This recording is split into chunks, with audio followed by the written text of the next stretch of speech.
नमस्कार, आपण बघत आहात त्यांचे न्यूज. विद्यार्थी बालगृहातून सोमवारी 9 मुलींनी पलायन केले. हातावर जखमा करून हातात चाकू रॉड घेऊन त्यांनी पलायन केले. पोलिसांसह नागरिकांच्या दाव्यामुळे एकच गोंधळ उडाला होता की काय घडतंय. आणि त्याचप्रमाणे त्या 9 मुलींनी असे आरोप लावलेले आहेत की विद्यार्थी बालसुधागृहामध्ये त्यांना व्यवस्थित जेवण दिलं जात नव्हतं, त्यांना आरेरारीची भाषा वापरली जात होती. त्याचप्रमाणे आज आपल्यासोबत विद्यार्थी बालगृहातील माजी विद्यार्थिनी आहेत, त्यांच्याशी आपण याविषयी चर्चा करणार आहोत. ताई, काय सांगाल, आज तू ज्यावेळेस ही बातमी ऐकली त्यावेळेस तुझी पहिली प्रतिक्रिया काय होती? आम्ही तिथं लहान म्हणजे मला तिथं 5 वर्ष झाले. ह्या 5 वर्षामध्ये माझ्यासोबत असं काही घडलेलं नाही आहे. आणि जसं माझं मत हे आहे की जसं त्या 9 मुलींनी बाहेर असं काही पण पसरवले, हातं वगैरे कापून, तर जे त्यांनी पसरवलं त्यांच्या विरुद्ध आमच्या मुली पण आहेत 80, त्यांना पण बोलायला वेळ दिला पाहिजे, हे माझं मत आहे.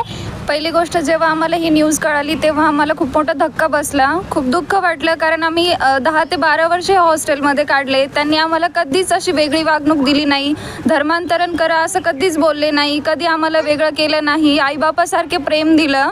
त्याच्यामुळं आमच्या आईबापावर जर कधी अशी वेळ आली तर आम्हाला फार वाईट वाटलं. मी आज एक शिक्षक म्हणून काम करते. जे काही मी आहे तर इथलच्या सिस्टर्स, मावशी, त्यांच्यामुळेच मी आज एवढी वर आलेली आहे.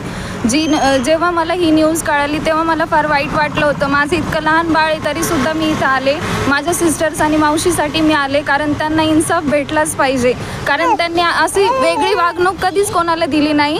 आणि जे काही ते सांगतायत ना त्या मुली वगैरे, ते सगळं काही खोटं बोलतायत. कारण कधीच त्यांनी असं केलं नाही. ते डिसिप्लिन लावता, आज त्यांच्या डिसिप्लिन लावण्यामुळेच मी कुठेतरी एक शिक्षक म्हणून काम करते. त्याचप्रमाणे त्या मुलींनी सांगितलेलं आहे की घरच्यांशी कुठल्याही प्रमाणे संपर्क दिला जात नव्हता. काय सांगितलं? दर संडेला आम्हाला भेटू द्यायचे, म्हणजे प्रत्येक संडेला नाही का बाहेरून नाही का पॅरेंट्स यायचे आमचे, त्यांना भेटू द्यायचे, खाऊ वगैरे घेऊ द्यायचे. आणि त्यांचं म्हणणं होतं की आरेरारीची भाषा वापरली जाते. आमच्यासोबत नाही घडलं असं कधी. प्रेमानेच बोलायच्या. तिथल्या जे सिस्टर मावशी आहेत त्या आमच्याशी प्रेमानेच वागायच्या, प्रेमानेच बोलायच्या. त्यांचं म्हणणं असं आहे की जेवण पण व्यवस्थित दिलं जात नव्हतं. जेवण आम्हाला कंपल्सरी होतं, ही गोष्ट चुकीची आहे. कशा प्रकारे जेवण दिलं जायचं? तिथं सगळे म्हणजे रविवारी आम्हाला जे पौष्टिक असेल, अंडे, चिकन वगैरे सगळं द्यायचे. आणि असं काही नव्हतं की जेवणाला कमी होती, पुरेपूर जेवण आम्हाला द्यायचे. ते पण साफ वगैरे आम्हीच करायचो. असं काही नव्हतं की यांना कमी त्यांना जास्त, सगळ्यांना सेम होतं. त्या मुली ज्या पळून गेल्यात त्यांनी खूप खूप खूप खूप खोटं सांगितलं आहे. मला तिथं 10 वर्ष झालेत. आत्ता मी डिसेंबरमध्ये तिथून बाहेर आले आणि आम्ही निघल्यावरच हे जे चुकीचं झाले ते सगळं म्हणजे सगळं चुकीचं आहे. धर्मांतराविषयी टॉर्चर करण्यात येत होतं का? काहीच नव्हतं. म्हणजे आपल्यावर आहे, आपल्याला कोणती प्रार्थना करायची, काय करायचं, काय नाही. म्हणजे असं कोणी फोर्स नाही करायचं मारून की तू येशूची प्रार्थना कर वगैरे, असं काहीच नव्हतं.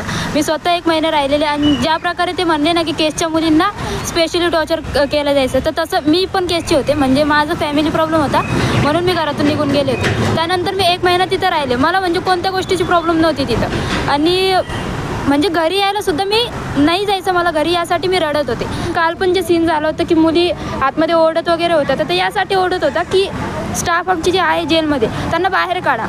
आणि बाहेर ही अफवा झाली की त्या मुलींना मारताय आतमध्ये, त्यांना सांगताय की असं तसं, म्हणजे जे काही अफवा झालेली बाहेर तसं काही नव्हतं. त्या 9 मुलींचा तर असा आरोप आहे की ज्या पोलीस केसच्या मुली ज्या येतात तर त्यांना टॉर्चर जास्त प्रमाणात केलं जातं. मी होते ना, मला कोणत्याच प्रकारचं टॉर्चर नव्हतं झालं. मी म्हणते की मी 1 महिना राहिले, त्यानंतर पण मी रडत होते. ह्या मुली आहे माझ्यासोबतचे, ते तुम्हाला सांगा.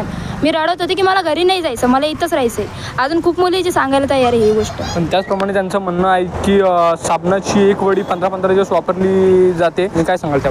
आम्हाला महिन्यामध्ये एकदा सर्व सुखसुविधा भेटायच्या, जसं की साबण, टूथब्रश, कोलगेट, ब्रश, वह्या, पुस्तकं, जे काही पाहिजे आम्हाला सगळं भेटायचं. सॅनिटरी पॅडसुद्धा भेटायचा. कोणत्याही गोष्टीच्या बाबतीत आम्हाला असं काही कमीपणा पडला नाही. आम्हाला ॲज अ फॅमिली जे आईवडील पुरवत नाही त्या सगळ्या गोष्टी आम्हाला इथे भेटलेल्या आहेत त्याच्या अगोदर. त्याच्यामुळे ह्या गोष्टी चुकीच्या आहे. 10वीत असताना मला कावीळ झाला होता, तर माझी 4 ते 5 दिवस ट्रीटमेंट संचेती हॉस्पिटलला घेतली होती. आणि त्यांच्यामुळेच बरी येऊन पेपरला बसले. माझा बोर्डचा टाईम होता. दाखवलं नसतं तर मग मी म्हणू शकले असते ना की माझ्याशी वाईट झाले. तसं काही कधीच झालं नाही. आम्हाला खूप वेगवेगळे क्लासेस दिलेले जायचे, तर जसे की भरतनाट्यम, कराटे क्लासेस. लहानपणापासून आम्हाला खूप चांगलं वळण दिलेले आहे. शिवण क्लाससाठी पण आम्हाला प्रत्येक मुलीला एक सेपरेट मशीन दिलेली होती. धर्मांतराविषयी टॉर्चर केलं जायचं का? आम्हाला कोणत्याही प्रकारचं धर्मांतर टॉर्चर केलं जात नव्हतं. ॲक्च्युली आम्हाला वेगवेगळे ग्रुप पाडून दिले होते, त्यांना धर्मानुसार वेगवेगळे ग्रुप पाडून दिलं असं आणि धार्मिक ग्रंथसुद्धा त्यांनी दिले होते. तुम्हाला ज्यापैकी जसं धर्मांची प्रार्थना करायची त्या प्रकारे करा, असं नाही ख्रिश्चनच करा. तुम्हाला ज्या धर्मांमध्ये इंटरेस्ट असेल, ज्या तुम्ही धर्मांचे आहात तिथे प्रार्थना केली जात होते. आम्हाला जेव्हा गरज पडली तेव्हा महिन्यानुसार आहे ना, ज्या महिन्यानुसार आहे ना मेडिकल चेकअप होत होतं, दवाखान्यात स्वतः जाऊन आहे ना ते आमचे मेडिकल चेकअप करत होते. क्रॉस काढणं किंवा पाणी शिंपडणं हे असं काही होत नव्हतं आमच्यासोबत. सर्दी ताप खोकला जरी झाले तर बाहेरचे डॉक्टर येत होते किंवा आम्हाला स्वतः दवाखान्यात जाऊन चेकअप केला जात होता. मीही या विद्यार्थी शिक्षण घेतलेलं आहे. इकडचे सिस्टर सगळे खूप छान आहेत, त्यांनी आमची खूप काळजी केली.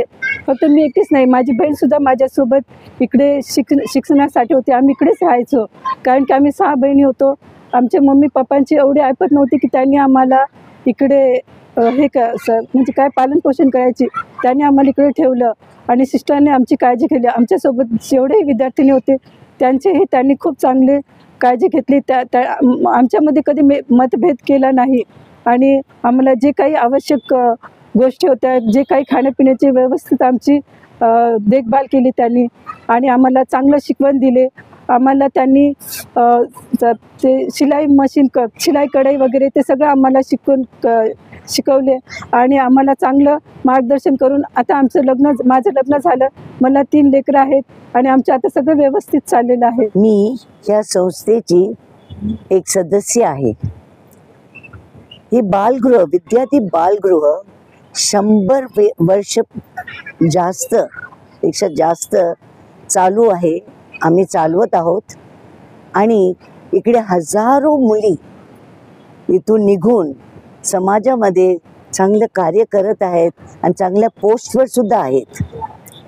आम्हाला न्याय प्रक्रियेवर पूर्ण विश्वास आहे आणि आमची विनंती मुख्यमंत्री महोदयासमोर हीच आहे की त्यांनी आम्हाला आमची बाजू पण ऐकून घ्यावी आणि निपक्षपणे निर्णय द्यावा ही आमची नम्र विनंती आहे.